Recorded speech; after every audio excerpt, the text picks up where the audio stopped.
Viva a voz, Vera Magalhães, boa noite. Boa noite, Bocardi, Carol, ouvintes, também quem nos assiste por imagens. Oi, Vera. Decisão do Dias Toffoli rendendo ainda, que os procuradores da República recorreram, né? O que agora o colegiado vai analisar? Vai analisar o recurso, é isso? Tendência? É isso, Bocardi.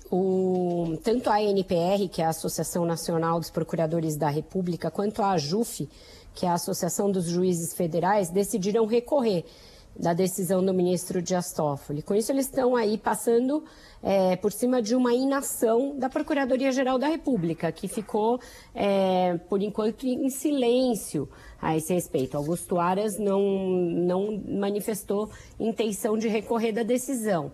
E por que tanto os procuradores quanto os juízes estão recorrendo? Porque eles veem na decisão do ministro da semana passada, que anulou a maioria das provas do acordo de leniência da Odebrecht, não da delação premiada da Odebrecht, embora essas provas também tenham sido usadas para embasar a delação premiada, o que ele está mexendo é numa reclamação que diz respeito especificamente à leniência da empresa. Essas duas associações, tanto a de juízes quanto a de procuradores, estão dizendo que ele extrapolou o pedido e que ele não poderia, numa decisão como essa, determinar a instalação de procedimentos disciplinares contra juízes e procuradores, que isso não está dentro das atribuições, dentro do pedido de uma reclamação como essa. Eles também alegam que as provas foram enviadas para a Justiça na época, que a Justiça homologou e que o Supremo referendou a leniência, que, portanto, não estaria correta a alegação do ministro de que documentos foram omitidos até hoje. E eles questionam também a história de que foram feitos acordos por baixo do pano e não oficiais com autoridades de outros países, porque dizem que foi uma intenção da própria empresa entregar o acesso a esses sistemas, tanto ao Drowsy quanto ao MyWeb lá, e que isso não derivou de um acordo internacional, nem com a Suíça, nem com os Estados Unidos, nem nada. Seria mais correto a PGR recorrer, porque foi a PGR que fechou esses acordos juntamente com a Controladoria Geral da União. E não uma associação, mas enfim, foi feito esse recurso e agora vai ser analisado pela segunda turma do Supremo Tribunal Federal, que é a turma a qual pertence o ministro Toffoli. A composição dessa turma dá a entender que a decisão dele pode ser referendada, porque não vai para o pleno, para todos os 11 ministros do Supremo. Essa turma é composta, além do ministro Toffoli, pelo ministro Gilmar Mendes, ministro Luiz Edson Fachin, Cássio Nunes Marques e André Mendonça. Então a gente tem aqui o ministro Gilmar, que é um anti-lavajatista total e, portanto, vai concordar com o ministro Toffoli nessa questão.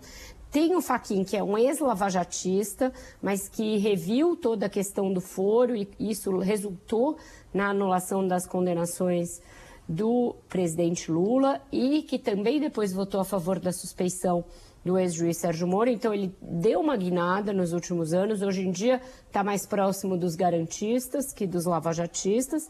E aí você tem os dois juízes nomeados pelos Bolsonaro, o Nunes Marques e o André Mendonça, que a gente não sabe como vão votar nessa questão. Podem até votar contra o ministro Toffoli, mas isso já daria um 3-2.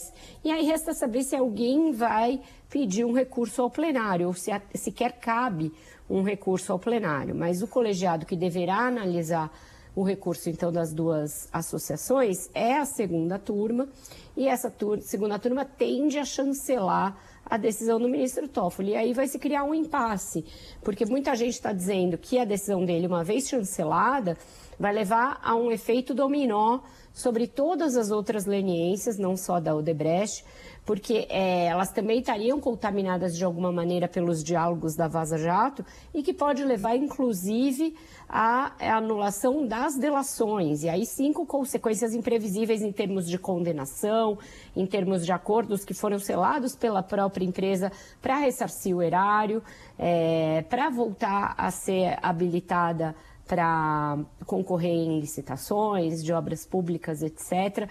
Então, tem muitas consequências que precisam ser aclaradas ainda dessa decisão, mesmo no caso dela ser mantida pela segunda turma. E ninguém sabe direito como isso vai ser feito e se vai gerar uma série de recursos em cascata lá no Supremo para que outras empresas, outras empreiteiras, etc., sejam beneficiadas da mesma decisão. Tem gente, inclusive, que acha que a decisão nem beneficia as empresas, porque levaria uma dose aí de dúvida a respeito do que elas podem fazer, de quando elas podem ser contratadas, se podem voltar a ser contratadas, etc. Então, tem muita coisa para ser esclarecida ainda nessa decisão do ministro Toffoli. Ô Vera, outra notícia que tem movimentado aí o Supremo é a delação do tenente-coronel Mauro Cid, né, que foi homologada aí no meio do feriadão pelo ministro Alexandre de Moraes. A defesa de Bolsonaro também deve recorrer. Tem uma tecnicalidade aí, né, porque é uma delação fechada, acertada com a Polícia Federal e não com o Ministério Público, né? Pois é, Carol, essa é uma outra situação que mostra a ambiguidade que o Supremo vem tendo em relação a essas situações envolvendo delações premiadas, envolvendo leniência, envolvendo investigações penais em geral. A gente viu em 2018, numa análise geral a respeito de delações, o Supremo sim dizer que a Polícia Federal poderia fechar acordos de delação premiada sem a anuência e sem a presença do Ministério Público. Depois, anos depois, quando começaram a ser questionadas as delações feitas nessa condição, como a delação do Palocci, a delação do Sérgio Cabral, o Supremo mudou o seu entendimento. Anulou a delação do Palocci e anulou a delação do Sérgio Cabral. Uma das razões para isso foi o fato delas não terem sido avalizadas pelo Ministério Público. E agora o ministro Alexandre de Moraes homologa uma delação do tenente-coronel Mauro Cid sem o aval de novo do Ministério Público, e já no fim de semana o Aras dessa vez se manifestou. No caso do Toffoli ele não se manifestou, mas nesse caso sim, dizendo que tinha faltado o aval do Ministério Público e lembrando, inclusive, esses casos. Uma rara ocasião em que eu tenho de dar razão ao Augusto Aras. Ele está certo nisso. O Supremo vinha questionando a validade de delações fechadas só pela PF, mesmo depois de tê-las chancelado em 2018. E o ministro Alexandre de Moraes o fez e imediatamente determinou a soltura do tenente-coronel Mauro Cid, alguma coisa que também lembra as críticas anteriores feitas às delações, que eram associadas a instrumentos obtidos a partir de uma certa, entre aspas, tortura de presos para delatarem. Muitos integrantes de hoje do governo chegaram a dar declarações nesse sentido. Um deles, o secretário nacional de Justiça, Augusto Botelho. O ministro Gilmar Mendes também comparou as prisões preventivas da Lava Jato a torturas para obrigar as pessoas a delatarem. E agora, que a gente tem alguém que ficou preso muitos meses e que fecha um acordo de delação e imediatamente é colocado em liberdade. Então, todas essas coisas nos mostram que delação no colo do outro é refresco, no olho do outro é refresco, para todos os lados envolvidos. E isso não pode ser assim, né? E aí, como é que faz para evitar isso? Tem que normatizar o Instituto da Delação, Bocardi. O que tem que valer para Chico precisa forçosamente valer para Francisco. O que for arbitrariedade no caso de Chico tem que ser considerado a arbitrariedade no caso de Francisco. E assim você cria um instituto que seja republicano, que seja estável, que traga segurança jurídica e não insegurança jurídica. Se pode a Polícia Federal fechar delações sem o aval do Ministério Público, elas têm de valer para qualquer um que seja o delator e o delatado. Da mesma maneira, as leniências, uma vez fechadas, com o aval do Executivo, do Ministério Público e do próprio Judiciário, não podem ser anuladas anos depois, e, inclusive anos depois delas começarem a produzir efeito e as pessoas começarem a pagar aquilo que elas prometeram pagar nos acordos de leniência, sob pena de você promover uma enorme insegurança jurídica para o poder público, para as empresas e para todos.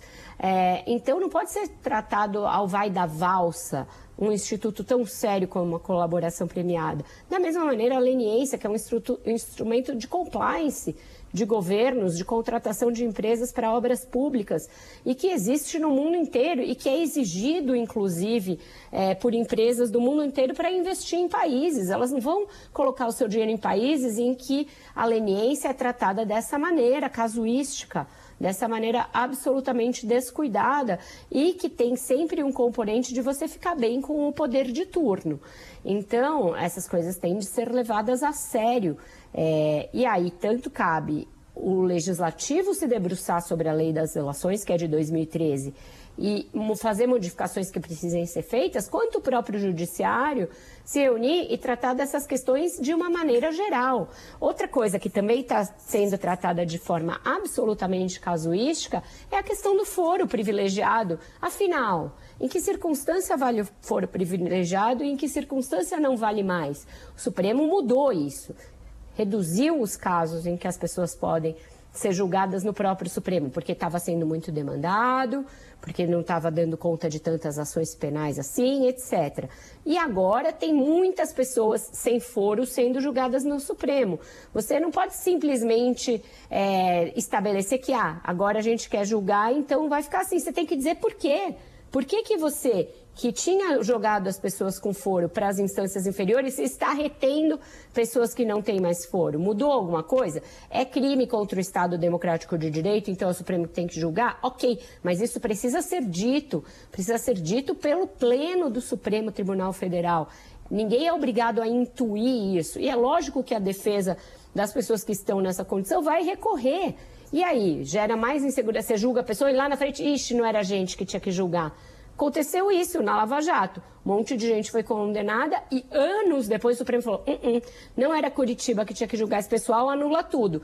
Aí você julga todo mundo ali, Anderson Torres, Bolsonaro, todo mundo em Brasília, muda alguma coisa no vento político da situação, aí fala, putz, sabe aquele julgamento? Então, não valeu, não era a gente que tinha que julgar. Não pode ser dessa maneira. Não tem propósito ser dessa maneira. Os ministros sabem que não tem propósito ser dessa maneira, mas estão usando as ameaças à democracia como uma espécie de vale-tudo, como uma espécie de super trunfo para fazer o que eles quiserem. E não pode ser, sob pena de haver ameaças à própria democracia. Vera, ainda nessa linha, no fim de semana, a Advocacia Geral da União anunciou que vai investigar o jornalista Alexandre Garcia por propagar fake news. Ele, de fato, divulgou informações totalmente absurdas e descabidas sobre as enchentes no Rio Grande do Sul. Mas esse expediente encontra amparo legal? Eu acho que ainda não, Carol. A gente não tem aprovado o projeto PL das fake news, ele não foi aprovado, está parado no Congresso. A nossa legislação de imprensa garante, de alguma maneira, a liberdade de imprensa, com aquela possibilidade de que todo mundo que se julgue atingido por informações inverídicas processe o jornalista, processe o veículo e etc.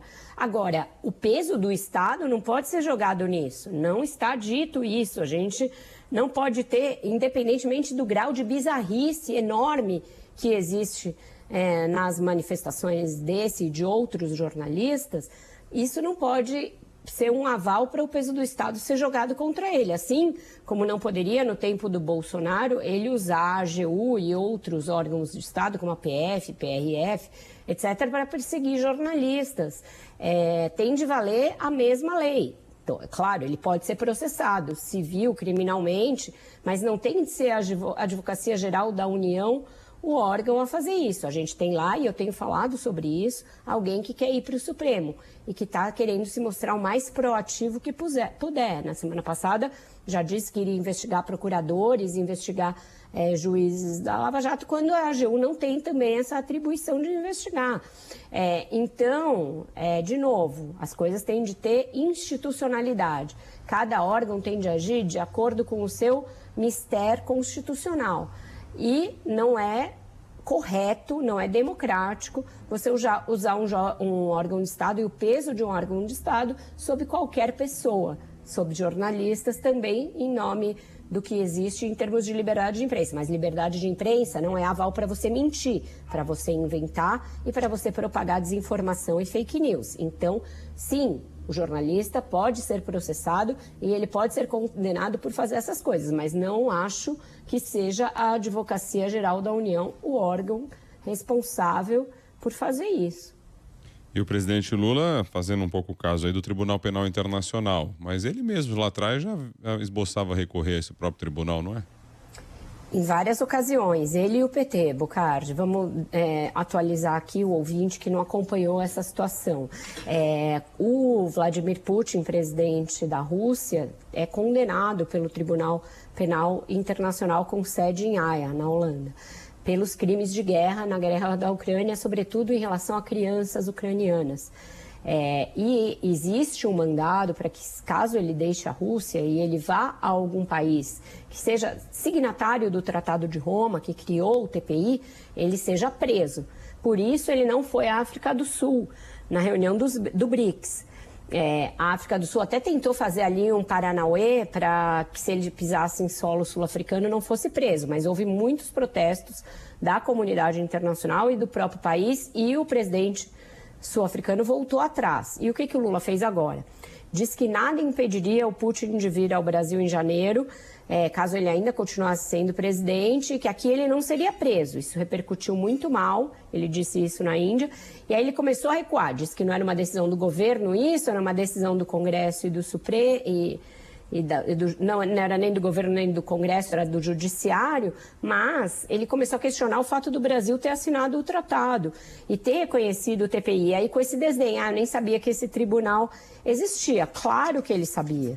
O Brasil, no governo dele, indicou uma juíza para o Tribunal Penal Internacional. Não foram poucas as vezes em que o PT e petistas muito proeminentes defenderam recorrer ao TPI contra Jair Bolsonaro por genocídio, por crime contra os direitos humanos, por crime contra a humanidade perpetrado na pandemia, e isso chegou a ser feito com o aval, inclusive, de parlamentares do PT. O próprio Lula, em abril deste ano, portanto já presidente da República, quando esteve na Espanha, disse que não estava longe o momento em que Bolsonaro seria condenado por um tribunal internacional. Então ele está se contradizendo em relação ao que disse há muito pouco tempo atrás. E numa questão que é muito cara à esquerda, muito cara aos progressistas, que é a existência de um tribunal para julgar justamente crimes contra direitos humanos, crime de genocídio, crimes de guerra. Isso é uma conquista liberal, uma conquista dos defensores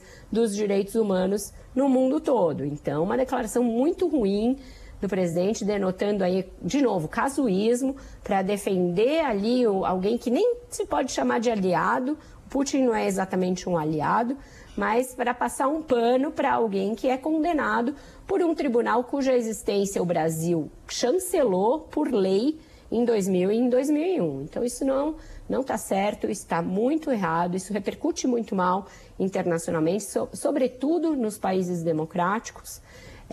E foi uma bola fora que o Lula deu nessa visita à Índia na reunião do G20.